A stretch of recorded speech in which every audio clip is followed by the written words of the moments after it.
Hi class, so recording ito para i-discuss yung about gauges.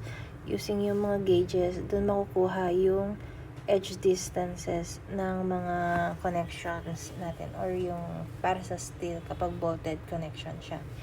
But let's first have a recap nung mga na-discuss natin. So, nasa steel connection design na tayo. So, this is done after doing member design. Since sa member design, we've checked and we've made sure na yung member mismo ay safe na to be used. So, ang next na gagawin is to connect each part, each member together para ma-form yung building natin. So, ano yung mga kinoconnect natin? So, yung beams, pwedeng ko-connect sa another beam, another girder, or beam ko-connect sa column. Like what you see dito sa sa first example, this is a connection ng isang beam to the column. Same dito.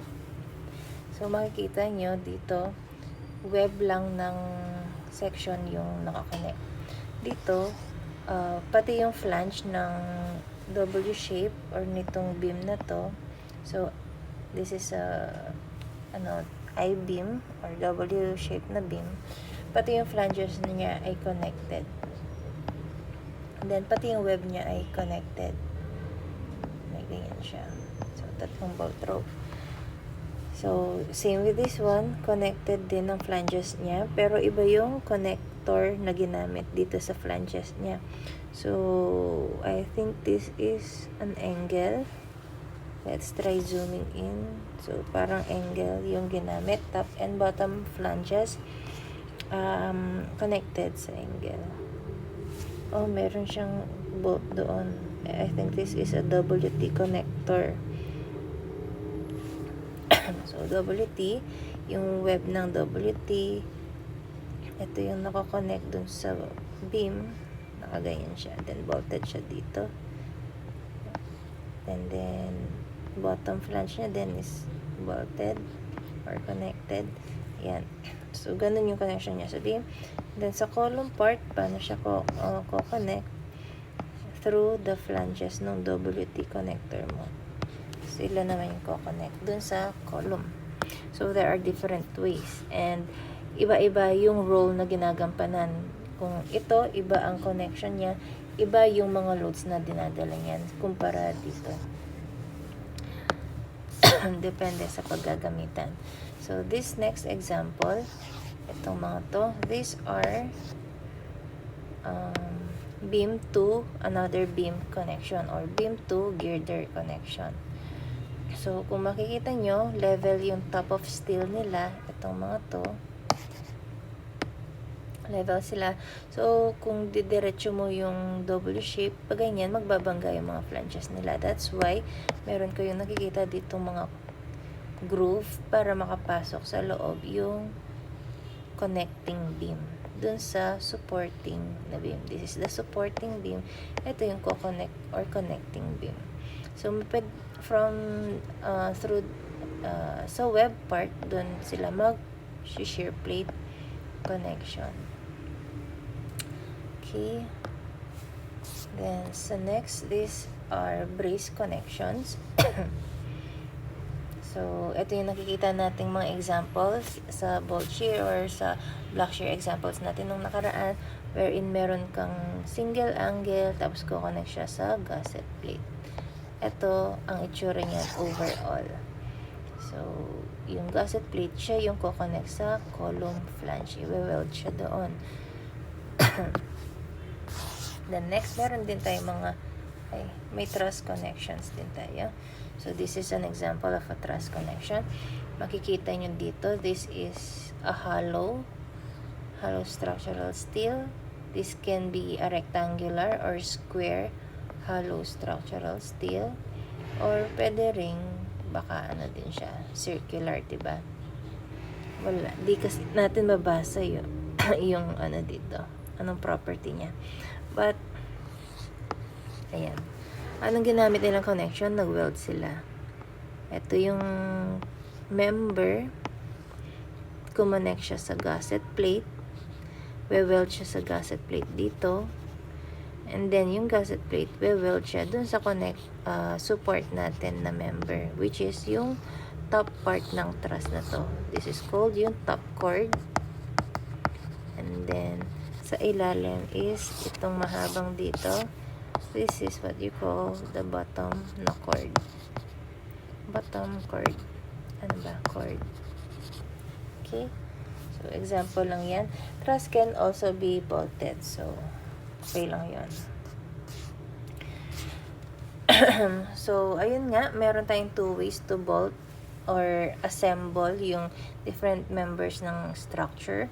We can bolt them or we can weld them all together. Diniscuss natin first ang bolted connections. So, these are the different ways how we pre-tension yung bolt para syempre makip together nila intact yung connection. May tinatawag na pre-tensioning. And that pre-tensioning is made sure by these procedures, authorized procedures. Yan. Number 1, turn off the nut. Number 2, calibrated wrench, twist off type bolt. And number 4, direct tension indicators. And then I showed you yung mga tables na ginagamit natin sa design ng bolted connections. So, ito yung mga stresses na kaya, stress capacity ng mga bolts. So, ito yung capacity niya, stress capacity niya in shear, F and V. And then, this is the shear, stress capacity niya in tension, F and T. Kaya T kasi tension, kaya V because shear nga. So, kapag ang bolt na binigay ay A325, A325, meron tayong threads not included or threads excluded. So, kung sinabing included, so, ang gagamitin mo nun is itong nandito. Pag included ang thread. Kapag hindi kasali ang thread, dito ka. Itong row na to. Okay? And then, another table is yung nominal hole dimensions in inches and then another one in mm. So, kapag meron kang bolt diameter, may corresponding siyang standard bolt hole. So, merong other types of there are other ways to butasan yung member for the bolts. May tinatawag na oversize, merong short slot, may long slot. Pero for our discussion, dito lang muna tayo sa standard holes. So, kung ang bolt diameter mo is 3/4, ang corresponding bolt hole sa kanya is 13/16. So, nag-add siya ng 1/16. Pero, per discussion, even before, I asked you to use 1/8. That is in the industry, ito yung ginagamit sa amin. Yun yung ginagamit namin. Kasi, that is to allow, for allowance sa, for right fitting. Kasi kapag parehas na 3/4 ang bolt mo, 3/4 ang bolt hole mo, mahirap ipasok yun. Parehas kasi sila. So, they upsize it, nag-a-add ng 1/16. And then, another 1/16 allowance for the sa fabrication. Kasi, sometimes, hindi assured na perfect circle yung bolt hole natin. So, 1/8 sa industry ang ginagamit. Next na table, minimum edge distance. So, edge distance and edge distance din dito. Inches and mm lang. Ito, this is in mm. Dito, inches. Next, so edge distances, nakadepende din siya sa bolt. Tapos ang gagamitin nyo is itong third column. Then another table para sa, increment. Pero hindi ko na siya ipagamit. Pero just to inform for the information of everyone, itong increment na ito, pwedeng allowance ni AISC kung gusto mong i-increment, bawasan yung bolt hole mo. Then minimum spacing, ito yung minimum spacing natin, 2 2/3 times yung nominal diameter ng bolt mo. And then maximum spacing and edge distance, 12 times yung thickness ng connected part, but shall not exceed 6 inches. So, ayun yung mga kino-consider. Mga limit states, mga failure mode or requirements for bolted connections. Una, bolt shear. Dito magagamitin yung shear capacity ng bolt, F and V. Doon sa table na pinakita na rin una. And then bolt bearing, and then bolt spacing, edge distance, and then block shear. So, itong spacing, ito yung 2 2/3 ng diameter ng bolt. Edge distance, naka-table to. You need to check yung table.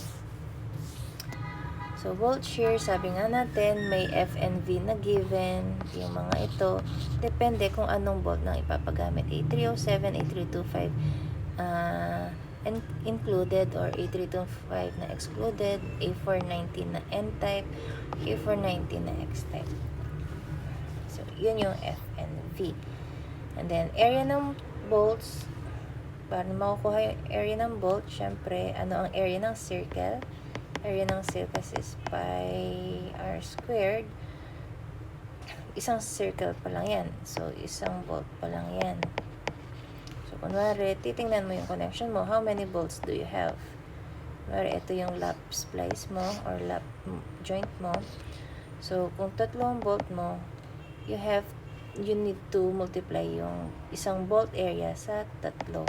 Kung 6 yan, edi times 6. Makukuha mo yung nominal or parang initial na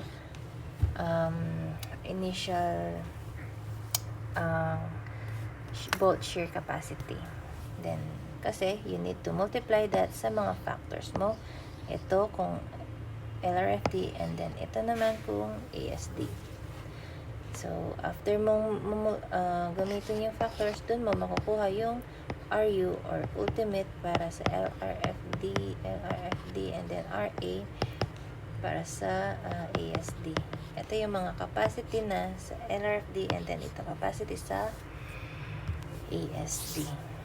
So, importante sa pagkuha ng bolt shear capacity, yung number of shear planes. Kung dito, minultiply natin yung circle, di ba? Kinuha natin ang area ng isang bolt lang. Then, imumultiply natin sa number of bolts na nakikita nyo. Another, what if multiple shear planes ka? Like this one, multiple shear plane. Ito, 1 shear plane lang to. So, ito 1 shear plane. Then, itong isang to, multiple siya. May 2 shear planes siya. So, yung number of shear plane, imumultiply mo pa yun dun sa formula na to. This one. To get yung total area ng bolts. So, Rn equals Fnv times AB. So, if we have this formula for initial capacity, Fnv times AB, area ng bolts. So, ito yung galing sa table. Ito yung area ng bolts mo. Ang formula nito is area ng isang circle or isang bolt. Area ng isang bolt mo times yung number, how many total number of bolts you have. And then, times mo sa shear plane. Number of shear planes. Paano mo malalaman yung shear plane? Sabi ko, ito, isang shear plane siya. Itong connection na to. Paano nalaman na isang shear plane? Kasi kung ito yung bolt mo, ilan yung nag-shear sa kanya? So, saan yung resistance niya sa shear? Nandito, diba? Ibahin ko ang kulay. Nandito. Ito yung nag-shear niya. Isa lang. Nandito yung isang force, nandoon yung isang force. Ito ang magigit-git. So, what if dito sa example, sa connection number 2, ilan ang shear plane niya? So, kung may force ka doon, may force ka, dalawa doon, tapos isa dito, ilan ang magigit-git na area? Ito at ito. So, kaya dalawang shear plane siya. So, what if ganito ang gawing connection? Merong isang plate dito, another plate dito, and then may plate dito. Parang similar dun sa nasa taas, no? What if dagdagan ko pa ng isang plate sa baba? 3 na yung plate dun sa kanan, and then 2 na yung plate dun sa kabila. And then, force dito, force. So, magigit-git yung bolt natin. Maglalagay tayo ng bolt dito. Magigit-git yung bolt natin. Saan yung area na magigit-git yung bolt natin? So, syempre, dun sa kung saan may shearing surface. So, ito yun. Pagitan ng dalawang plate. Ito ulit. Pagitan ng dalawang plate. Ito ulit. And then, ito. Pagitan ng mga plates. So, we have a total of 4 shear planes. So, 4 shear planes neto. So, ito yung i-multiply dito para makuha ang total area ng bolts AB. Okay? This is AB. So, importante yung pag-determine kung how many shear planes you have. So, nag-discuss tayo ng ayan yung example sa bolt shear. Next, bolt bearing. Anong kailangan tandaan sa bolt bearing?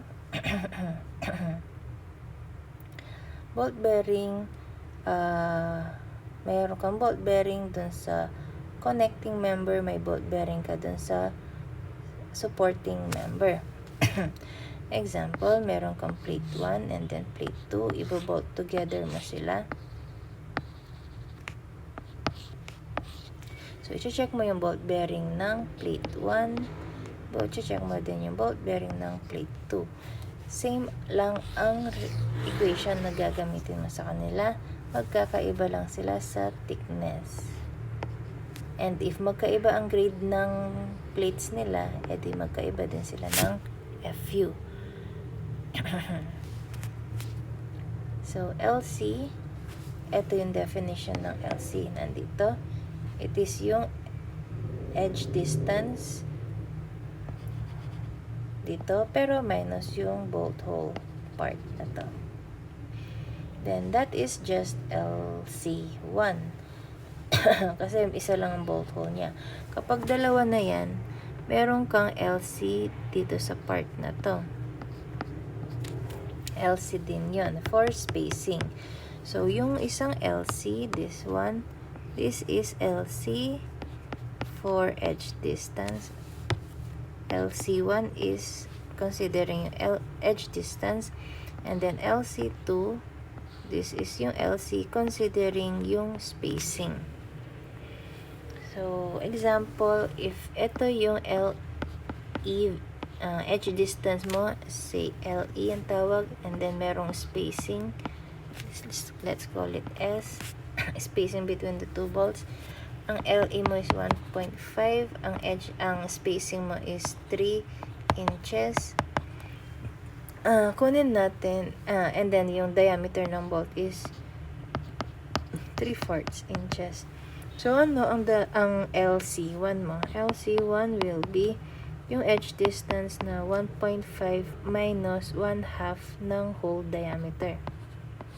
1/2 ng hole diameter. And then, to get LC2, it will be 3, yung spacing mo, diba? 3 na spacing, minus, meron kang half diameter dito, may half diameter ka doon. So, minus 1/2 plus 1/2, kabila ang 1/2, diba? Times 3/4. Okay? Ganun makukuha yung LC mo. Ay, LC2. What if tatlo yung bolt rows? Meron pang isa dito. Ibig sabihin, may isa ka pang spacing dito. another 3 inches doon. So, ibig sabihin, itong LC2 mo ay madaragdagan si LC2. Si LC1, constant pa rin siya. Walang nagbago sa kanya. LC1 pa rin siya. LE niya pa rin is 1.5. Hindi siya naapektuhan kahit dinagdagan mo ng bolt row. Naging 3 yung bolt row mo. So, mayroon kang another LC2 dito. LC2 din to. So, ibig sabihin, kailangan mo i-times ito sa 2. 2 times. Dahil may 2 kang LC2. Okay? So, next, very, sinamarize ko lang yung mga different grades ng, ng mga structural steel shapes natin. And then, for minimum spacing and edge distance, meron tayong formula for minimum spacing. It is 2 2/3 ng diameter. Pero preferably, 3 times ng diameter. Pero since we're, determining yung minimum, so, okay lang yung 2 2/3. And then, edge distance, ito, yung table nga na to. Kung hanapin mo yung bolt diameter mo, and then kunin mo yung corresponding edge distance niya dun sa 3rd column. Yun ang minimum edge distance mo. So, minimum yun, ibig sabihin, pwede mong taasan. Kung nakita mo dito, 1 inch ang minimum niya, so pwede mo siyang, ibig sabihin, pwede mo siyang gawing 1.5 or 1.25. Pasok ka naman sa minimum. So, next, block shear.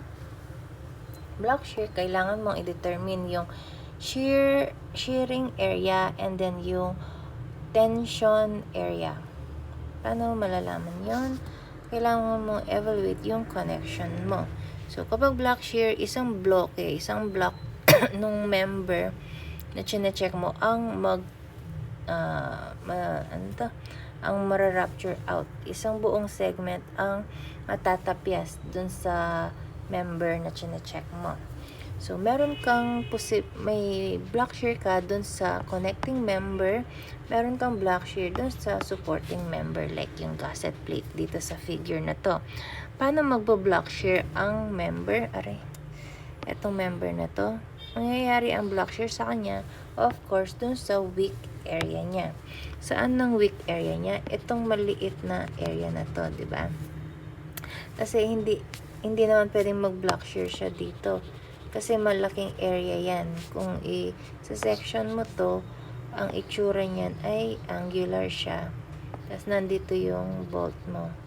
So, ang kailangan mong tapyasin para mag-block shear, kung dito ka magbabase sa side na to, is itong buong area, which is mas malaki kumpara dito sa areang maliit na to, this green part ng failure. Siyempre, kung mag-fail ang isang member dun sa weaker part or smaller part like this one, ito yung weaker part, so dito mangyayari ang block shear mo. So, after determining saan mangyayari ang block shear, kunin mo yung block mo na magti-tear out, matatapyas, determine mo nasan ang shearing area, nasan ang tension area. So, since nandito ang force mo, so, ano yung shear area or ano yung shearing? Iyon yung shearing, it happens dun sa, diba? Parallel siya dun sa force. So, anong side dito ang parallel sa force? Ito yung force. Siyempre, ito yung parallel sa kanya. So, this side, this section is your shearing section. And then, kapag sinabing tension is yung perpendicular dun sa force mo. Kung ito yung force mo, saan ang perpendicular na area? Siyempre, ito. Naka 90 degrees siya, diba? Ito yung force, naka 90 degrees yan dito. Perpendicular siya. So, siya yung tension area. So, anong itsura nung shearing area? So, section mo yan. Tingnan mo yung shearing area. So, makikita nyo dito, this one happens dun sa half ng diameter ng last bolt na to. So, kung ito-drawing ko yan, ito dapat ang itsura ng shearing area. This is the first bolt. This is the second bolt. And then, yung last is kalahati nung i-half ko nga.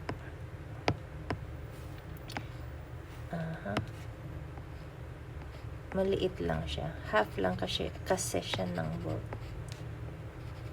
Okay? So, isang bolt diameter. This one is just half the bolt diameter. Okay?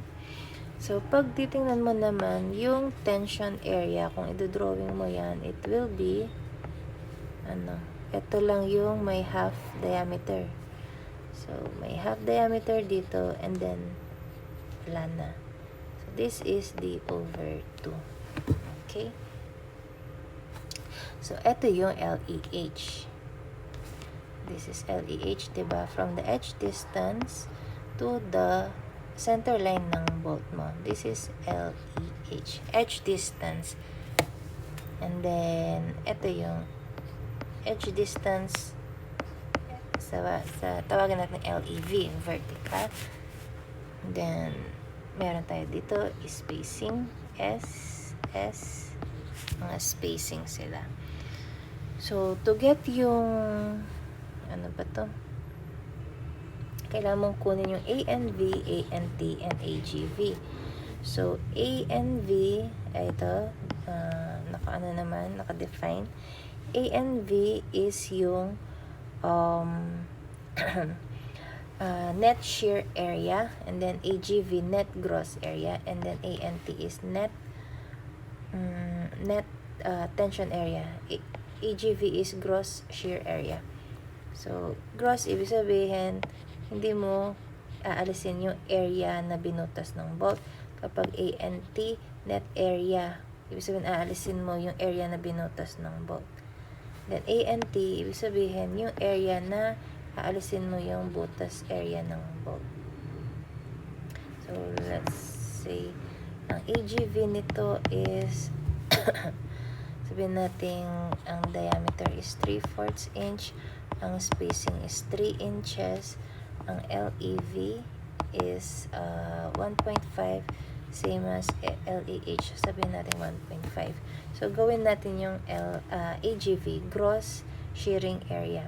So, this will be isang LEV plus dalawang spacing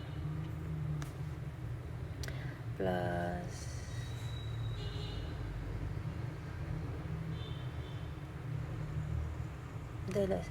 ibuo ko siya. Dalawang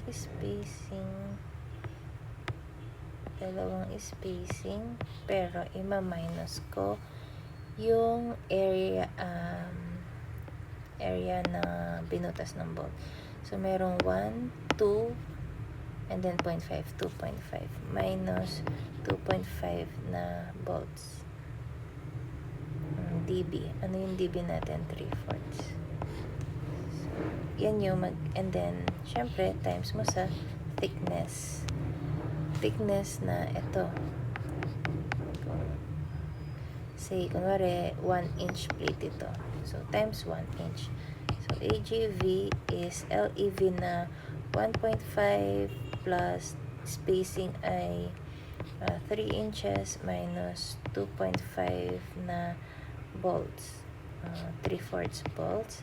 And then, i-multiply natin sa 1 inch thickness ng member na to. 1. So, yan. Compute mo sa calcul. Yan ang AGV. AGV. ANT. Minus ko yung bolts. Sorry. So, this is your ANT. Mag-minus ako ng bolts. ANV. Diba? ANV. Shearing area na minusan ko ng bolts. That's ANV. So, ano yung AGV dapat? AGV is yung LEV and then dalawang spacing plus dalawang spacing. Hindi ko ma-minus yung bolt. So, okay na yan. Multiply ko na lang sa thickness na 1 inch. So, substituting the values, 2 times 3, and then thickness na 1 inch. So, kung ano answer dyan is yung AGV, gross shearing area. So, para sa tension, this one, ANT. So, ano ang parameter ang i-consider na distance? Yung LEH. So, LEH. Tapos na. Ima-minus ko na lang yung butas. Kasi net yun eh, di ba? NT. So, N, ibig sabihin net. So, alisin ko yung butas na ginawa ni bolt. So, ilang butas yun? Half lang ng diameter. So, LEH minus 1/2 ng diameter, which is 3/4. Siyempre, ito na yung length niya. Ito times ko sa thickness. Dahil area yung kinukuha ko, thickness. So, this is equal to LEH is 1.5 minus 1/2, then 3/4 times thickness na 1 inch. So, kung ano answer dyan will be yung ANT natin. So, yun yung mga kailangang tandaan kapag kumukuha ng block shear. So, makikita nyo dito.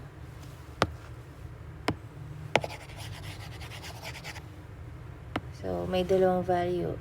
Ito, pag nakuha mo yan, ikukumpara mo siya dito. So, kung ano ang lesser value, siya yung gagamitin mong RN. Minimum value ng dalawa. Value. Okay? So, ganun ang block shear. So, dito, may nagtanong, paano daw kinukuha yung LEH? Kasi nagbigay ako ng angle, nagbigay ako ng bolt diameter, hindi ko binigay yung LEH. May mga problem na ibibigay nilang LEH, pero kapag hindi binigay, we're going to use AISC. So, sa AISC, doon nga yung sinasabi kong bolt gauges. So, may mga bolt gauge tayo sa iba-ibang steel structural shape. Pero, bakit nga ba tayo may bolt gauge? Kasi, di ba, ang mga sections natin, oh my God, sumobra ako. So, ganun gamitin yung bolt gauge sa AISC. Now, let me show you yung sa AISC. So, di ba part 1 ng AISC is yung dimensions and properties ng lahat ng steel shapes natin. So, let's go to part 1. So, pinakita niya first yung mga properties ng W-shaped steel sections natin. So, kung titingnan nyo, kunwari, this W-shaped section, pinakita niya lahat ng properties niya. Yung area niya, depth, web, thickness ng web, thickness ng flange, and then distances, may K, K1, T. So, this workable gauge, ito yung sinasabi kong bolt gauge na gagamitin. So, ito yung safe distance na closest dun sa curved corner ng mga W shape. Ito kasi yung iniiwasan. So, itong workable gauges na to, ito yung closest dimension ng bolt mo na pwede sa inner part para maiwasan itong ang curved surfaces na to. Kasi kailangan ng mga bolt flat surface as much as possible. So, let's take for example, yung bolt gauge ng W24 by 370. Ang workable gauge niya is 5.5. So, kung drawing mo yan, so, ito yung center line ng W shape, 5.5 daw. So, andito yung bolt mo. Sorry, hindi nag-center. So, nandito yung 5.5. Kung isa-center mo yan, ibig sabihin, syempre, 2.75 dito.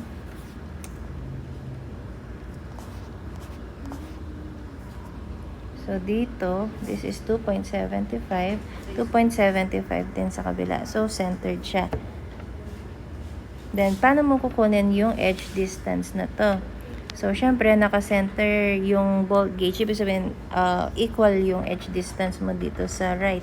Equal yan sa edge distance mo sa left. So, paano mo kukunin yung LEH na yan? So, meron naman tayong dimension ng lapad or width ng flange natin. So, tingnan mo yung lapad ng flange mo. For our example, 13.7. So, itong buong lapad or width ng flange na to, it is 13.7. Ito. 13.7. So, form the equation for the LEH. So, LEH will be, syempre, yung total width ng flange, which is 13.7, minus mo yung bolt gauge, which is 5.5. So, hindi pa yun tapos. Kailangan mong i-half kasi kabilaan yan. So, this will be yung LEH mo, edge distance. Ito yung gagamitin mong LEH para dun sa block shear mo. So, gagawin mo yung equation para sa mga areas ng block shear. So, next shape, after ng mga W shape, channels. So, ito yung channel. Wait lang.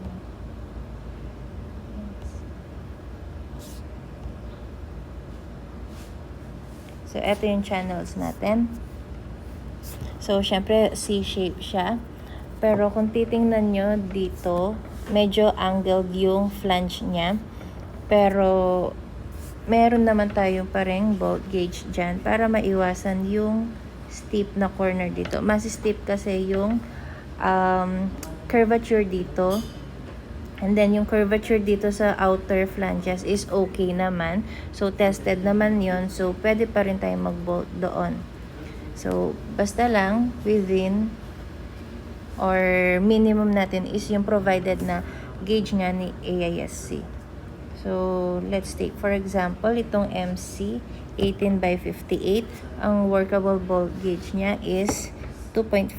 So, that is measured from the edge ng channel hanggang dun sa center line ng bolt mo. So, it is 2.5.